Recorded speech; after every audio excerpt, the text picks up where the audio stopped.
eu fui atrás de como ajudar com que as pessoas possam se tornar chefes nessa área.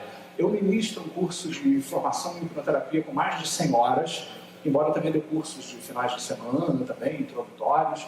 Nós temos uma versão disso online também, onde eu procuro ajudar com que as pessoas possam conhecer esse universo, que eu fui lá buscando aqui, buscando ali, juntando um pouco de uma coisa daqui, um pouco de uma coisa dali. E essa palestra, eu achei que ela é muito importante, porque ela tem muito a ver com algumas coisas que a gente está trabalhando aí por dentro e por fora, que a ciência moderna, hoje, explica muita coisa que acontece no universo da hipnoterapia, da hipnose, do coaching, da programação neurolinguística, porque todos nós, de alguma forma, ajudamos alguém a se transformar. Né? Mais do que apenas entrar em transe, que eu acho que é botar a comida na panela, é você se tornar um chefe, que é você colocar a pessoa em transe e fazer alguma coisa significativa, transformadora, alguma coisa, né? Você quer um processo transformador inconscientemente. E conscientemente também, porque a pessoa precisa entender a mudança feita que ela nem se deu conta que já está operando dentro dela quando um hipnoterapeuta começa a trabalhar com quem tem ouvidos. Então, na verdade, a ciência moderna hoje vem confirmando muitas das coisas que a gente faz.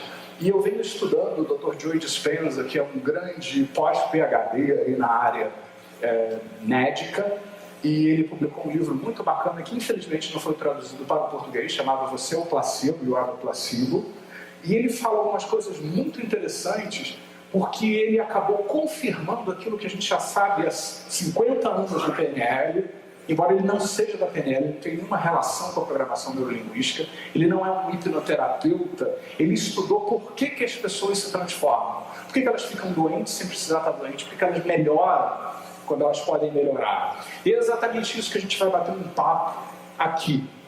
Né? E isso que me motivou a ir adiante. Porque, na verdade, quando você entra em transe, você tem uma oportunidade de ajudar alguém a se transformar em qualquer momento. E eu comecei a ficar fascinado. Eu me lembro que quando eu tinha os meus 14, 15 anos de idade, que eu comecei a ler os livros de hipnose, fazer cursos que tinham hipnose, eu tinha que fazer com licença dos meus pais e tal, eu tinha que praticar. Eu levava meus colegas do colégio para a sala lá da minha avó, e eu botava todos em transe, fazia regressão, fazia aquela coisa toda. Com 14 anos de idade, graças a Deus eu reencontrei vários deles, estão todos vivos hoje. Resistiram a meu lado empírico aí, experimentalista da história, todos muito bem, né, e tal. Fiquei chegando, você está vivo, está vivo, está vivo. Né? Mas, assim, desde aquela época eu comecei a me interessar o que pode funcionar, o que pode dar certo. Porque o que nós desejamos? Nós desejamos ajudar alguém. Eu acho que isso cabe, inclusive, para aquele que faz hipnose de rua, hipnose de palco. Se você gera uma epifania em alguém, mesmo numa apresentação de rua, de palco, juntando com outros processos como mentalismo e tal, tudo isso faz com que você possa atingir alguém de alguma forma, criando uma epifania. Isso pode estar abrindo uma oportunidade para que você inconscientemente aprenda alguma coisa. Então, mesmo numa apresentação de rua, no corredor e tal, você pode criar uma oportunidade para alguém mudar. Você deseja que alguém mude. Né? Por que você quer que alguém passe por um processo, por exemplo, de coaching, de hipnoterapia, de programação neurolinguística? Porque você deseja que alguma coisa mude, que alguma coisa aconteça na sua estrutura. E justamente é isso que a gente vem falando a respeito. Você pode fazer o futuro estar presente a partir de agora, cada vez mais. Tanto na PNL quanto no coaching, né? O que a gente faz na PNL, no coaching, nas terapias de uma maneira geral? Nós trabalhamos com o estado atual, o estado desejado, e nós queremos justamente que esse estado desejado comece a ser cada vez mais presente. Quando você faz um coaching, a pessoa quer que no final da 12ª sessão, da 10ª sessão, não sei quantas sessões aqui cada um faz, você quer que o cliente tenha um resultado. Quando você trabalha com PNL, quando você é terapeuta, você vislumbra que o seu cliente de alguma forma tenha uma transformação, faça um processo de mudança. Então, há muitos anos, há muitas décadas, todas essas áreas, coaching, PNL e hipnose, fazem com que no presente você comece a construir o seu futuro. E de repente, quando o cliente menos se espanta, o futuro começa a acontecer. o futuro começa a ficar presente agora em sua estrutura.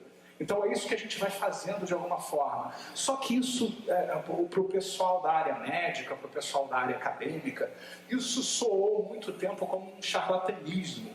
Né? Como assim? Você prometeu uma coisa que você não pode saber? Né? E tal. Hoje, a ciência vem comprovando que criar um futuro antes e focar a mente antes em alguma coisa que você não tem hoje, mas você deseja já, quando você consegue fazer com que a mente acredite inconscientemente que é possível fazer essa transformação sobre alguma coisa que você deseja, porque eu sei que todos aqui desejam alguma coisa. Eu tenho 3, 4, 5 coisas aqui em mente, rapidamente. Quem é que deseja alguma coisa para si que ainda não tem? Né?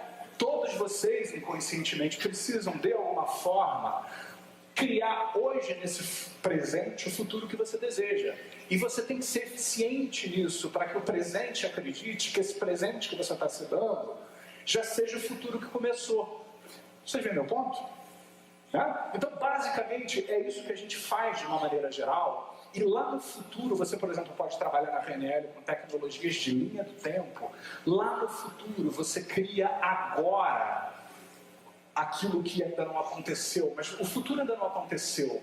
É o futuro na sua cabeça. É o futuro que você começa a fazer crescer dentro de você. Esse futuro ainda não aconteceu, mas você precisa fazer com que o outro, inconscientemente, comece já a acreditar de alguma forma. E acho que uma das formas é a hipnoterapia, pela minha prática, que eu uso isso no consultório clínico sempre. Todas as semanas eu atendo pelo menos 30, 40 pessoas, onde eu faço com que esse futuro comece já a estar presente nas reações corporais, na mente, no foco da mente, em tudo aquilo que acontece. Então, é muito importante que esse futuro comece a acontecer já na mente das pessoas, de alguma forma. Uma das grandes influências que... Isso faz parte dos efeitos especiais para quebrar o chave, né? Uma das grandes influências que eu tive foi o Dr. Richard Bandler. Eu fiz 8 formações com ele, metade em Londres, metade em Orlando. Eu gosto muito do trabalho dele. E eu acho que, inclusive, o Richard Bandler é uma das pessoas muito pouco compreendidas, até porque ele não se explica muito. Você tem que estudar muito PNL, estudar muito o que ele escreveu ao longo dos anos, para estar com ele, olhar o que ele faz, interagir com aquilo, ter uma ideia do que está acontecendo. Ele criou o Design Human Engineering e ele criou o Neurohypnotic Reporting. Eu me tornei especialista nessas duas áreas, que são oportunidades onde você ajuda com que o cliente vá fundo dentro de si e mexa naquilo que ele vê, ouve, sente, na estrutura da mente. Porque a hipnose clássica, que tem muitas vantagens, eu uso muitas coisas da hipnose clássica, basicamente usa comandos. Você agora vai ficar relaxado, você vai se sentir forte, você está bem. Isso é legal, mas isso às vezes descombina com o mapa interno da pessoa. Algumas pessoas, por exemplo, são mais visuais, elas vão gostar de ver mais coisas. Outras pessoas são mais auditivas e digitais, elas gostam mais de conversar consigo. É como se eu fosse na França. Experimente ir na França e falar inglês. Quem é que já experimentou estar em Paris, tentar falar inglês e encontrar uma certa dificuldade, uma certa resistência, né? Então, se você está na França, é melhor que você fale um pouco de francês, porque você consiga pelo menos comprar seu pão e ter a sua ideia aceita. Né? Então, na verdade, através desses estudos mais recentes, que são pós-PNL clássica, o Dr. Richard Bandler nos fez alterar o nosso painel de controle interno e ajeitar aquilo que acontece dentro da mente dos clientes. Como é que eles estão configurados internamente? O que eles veem, ouvem, sentem? Como é que são as experiências que eles têm de alguma forma? O que eles estão conversando consigo? Então você precisa primeiro compreender, tal qual nós temos um equalizador ali, eu prefiro liquidificador, mas equalizador também funciona, que ali tem um monte de painéis de controles e variáveis. Cada cliente, quando chega com uma fobia, que a gente deve estar fazendo alguma coisa sobre isso amanhã de manhã aqui, que chega com ansiedade, esses nomes todos que a gente dá para as experiências que a gente tem, eles estão com um painel de controle configurado de uma determinada maneira. Então, quando você conhece essas coisas e aprende essas coisas, isso é uma oportunidade para que você possa fazer com que esse cliente reaja diferente, inconscientemente, em relação àquilo que te incomoda. Então, isso é muito importante que você aprenda E nesse painel de controle, porque se você for para o seu mapa, o que eu vejo é que muitas pessoas que não conhecem PNL e vão fazer hipnoterapia, eles vão com seus mapas para o cliente. Eles falam do jeito que eles gostam de falar, eles usam as palavras que eles gostam de usar, eles usam os roteiros que eles gostam de usar. Eu não tenho roteiro. Embora meu livro tenha mais de 120 roteiros lá, tá? Não são 120, são mais de 20 roteiros, mais de 100 segredos. Né? Eu não uso roteiro na hora que eu estou com um cliente novo, porque os roteiros nos ajudam a organizar ideias, técnicas, uma série de coisas, mas é muito importante que você crie um roteiro para o seu cliente, porque cada cliente vai chegar com um painel de controle diferente. Ele vai estar configurado de uma maneira, se você ficar impondo o seu mapa para o cliente, isso é legal, mas você vai ter mais sucesso com quem for parecido com você. Eu acho que você quer ter sucesso com todo mundo. Né? Você não quer só ter sucesso com aquelas pessoas que gostam do roteiro que você usa, que usa a linguagem que você usa. Então essa é a grande mensagem aí de tudo isso, é você ajustar-se para a realidade do cliente de uma maneira geral. Então, na verdade, nessas disciplinas, você vai fundo nos detalhes do que a pessoa vê, ouve e sente, que é diferente da hipnose da PNL clássica. Porque na PNL clássica, você modelou uma técnica, por exemplo, de fobia em cima de mais de 100 pessoas que tinham fobia. E aí você pega essa técnica e aplica em alguém. No DHE, no NHR, o que você faz? Você não modela ninguém, você modela a própria pessoa que está ali. Você vai lá, descobre como é que ela está configurada, em vez de você aplicar necessariamente uma técnica pronta, que você pode aplicar, você vai criar alguma coisa nova em cima da realidade daquela pessoa. E vai saturar a pessoa nessa neuroquímica, nessa experiência interna, que gera uma diferença muito grande. Eu comecei a ouvir esses áudios do Bandler primeiro há mais de 20 anos, eu fiquei tão encantado que eu dei um jeito de ir lá e não consegui mais parar de ir. A última vez foi em 2015, eu espero estar em breve lá de novo com ele, porque eu não conheço ninguém que seja tão eficaz em termos de mudanças de pessoas enquanto ele. Eu sei que ele tem suas excentricidades e tal, mas eu acho que o que ele tem de bom é muito maior do que todas essas coisas. Então, tudo isso que eu uso faz com que clientes tenham resultados muito bons. E a gente vive numa época hoje que tempo é importante. O mundo hoje anda mais rápido. Então nós precisamos hoje de coisas que façam com que pessoas possam se transformar rapidamente. Na hipnoterapia também, o que a gente faz quando trabalha com o cliente? Nós trabalhamos processos de mudança por dentro, onde hoje você trabalha o depois do seu cliente. O cliente ele tem medo, ele tem fobia, ele tem pânico, ele tem alguma coisa, e tal como no coaching também, na hipnoterapia, hoje nós começamos a empurrar, direcionar a mente da pessoa na direção de alguma coisa daquilo que ela deseja. Então tudo isso a gente já vem fazendo há muito tempo. Na verdade, eu só vou falar rapidamente da parte de lá dos sistemas representacionais, do modelo da programação neurolinguística. Basicamente, o modelo da programação neurolinguística, vocês estão me ouvindo bem? Que eu estou fazendo uma diminuição aí do áudio. No modelo básico da programação neurolinguística, nós criamos mapas internos, ou seja, nós representamos o mundo. Quando um cliente diz eu tenho medo, eu tenho ansiedade, eu tenho dificuldade, aliás, quando o cliente me pergunta eu tenho medo, eu pergunto, está onde? Está na sua bolsa? Está na sua pasta? O medo está na sua pasta? Isso é uma maneira da pessoa se dar conta que ela está tratando como um objeto uma coisa que não é um objeto. Chama-se nominalização. É quando você tem rapport, você pode fazer uma brincadeira assim, o seu medo, a sua ansiedade está na sua casa, na sua sapateira, junto com os seus sapatos.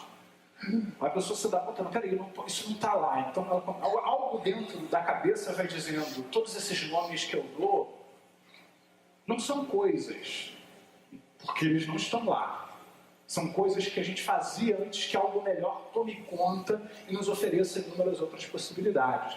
Então essas representações da realidade, que cada um tem uma aqui, cada um tem o seu mapa interno, eles alteram aquilo que nós experimentamos, aquilo que nós sentimos, muda a nossa fisiologia, inclusive, e afeta o nosso comportamento. E aí você tem um comportamento fóbico, um comportamento ansioso, comportamento depressivo e tantas outras coisas que a gente podia passar a manhã inteira aqui dizendo. Eu vi que alguém falou sobre esporte agora, né? Aqui, o que acontece aqui no Brasil, que eu acho incrível, né? Que vários atletas, quando você não está numa final, são excelentes. Quando você vai para uma Olimpíada, uma coisa, todos têm medo. Ainda bem que tem algumas exceções aí. E por quê? Porque o foco vai todo para o medo, para o problema, para a dificuldade, quando deveria estar sendo ancorado em recursos, em processos internos que transformam pessoas. Isso é aprendizagem.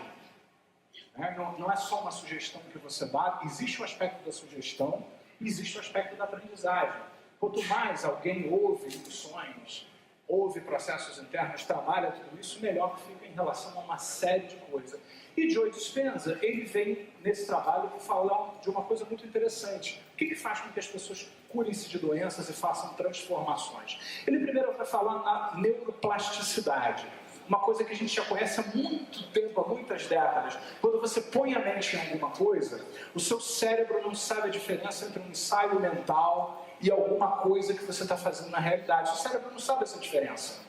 Né? Então é muito importante no caso dos atletas, no caso das pessoas que têm dificuldades sexuais, por exemplo, querem melhorar, se soltar mais, que eles ensaiem mentalmente como se aquilo fosse uma realidade, como se aquele jogo, aquela final estivesse acontecendo, onde você vai e vem nesse filme mental, entra, sai, observa, muda, melhora a cor, melhora o som, entra lá de novo e faz alguma coisa completamente diferente, porque você ativa o lobo frontal e você ativa um fenômeno chamado neuroplasticidade. Eu disponibilizei, inclusive, um artigo sobre isso, que vocês podem acessar. Eu soube que a organização disponibilizou para vocês, por isso que eu só vou dar umas pinceladas aqui. Então é muito importante que vocês se deem conta que quando você ensaia mentalmente alguma coisa, você ajuda com que a pessoa, de alguma forma, acesse o lobo frontal, que é aquela parte que conecta tudo que não estava conectado antes. Conecta todas as coisas que você ainda não havia conectado, porque tudo em nós é feito para repetir processos.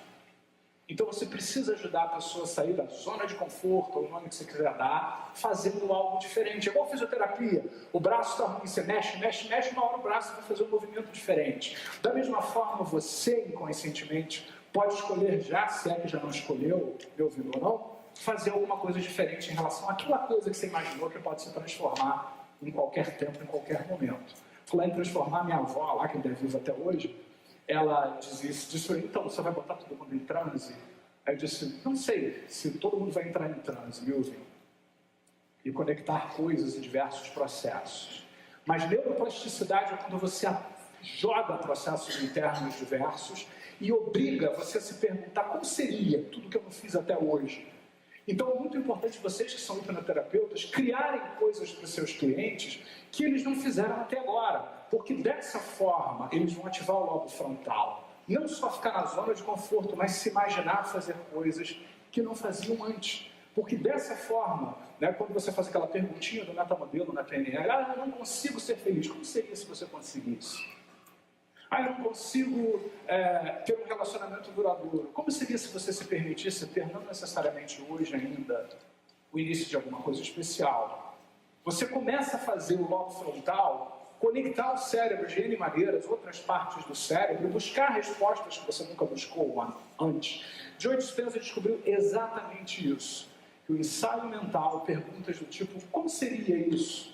Então, quando você estiver com pessoas em transe, pergunte para os seus clientes, na hora que eles estiverem imaginando o futuro, como seria tal coisa que você deseja? Como seria se fosse possível? Ele não sabe, você sabe que ele não sabe.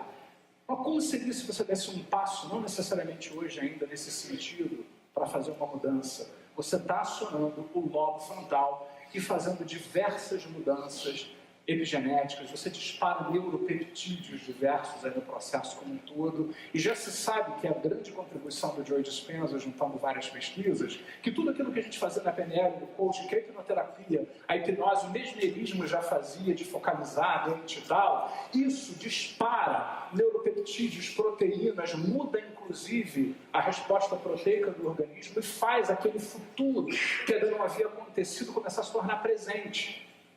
Esse é o grande segredo. O futuro tem que começar já. Enquanto o cliente ficar imaginando que o futuro está lá na frente, inalcançável, vai estar sempre lá. Não chegou ainda. Mas se ele imagina inconscientemente que a mudança desejada começa já, e você ensaia mentalmente essa mudança e permite-se responder como seria dar um passo hoje ainda ou amanhã em relação à transformação desejada aqui, você dispara todos esses fenômenos hoje já conhecidos e pesquisados no nível neuroquímico que fazem o presente começar no corpo e confirmam lá aquele modelo da PNL.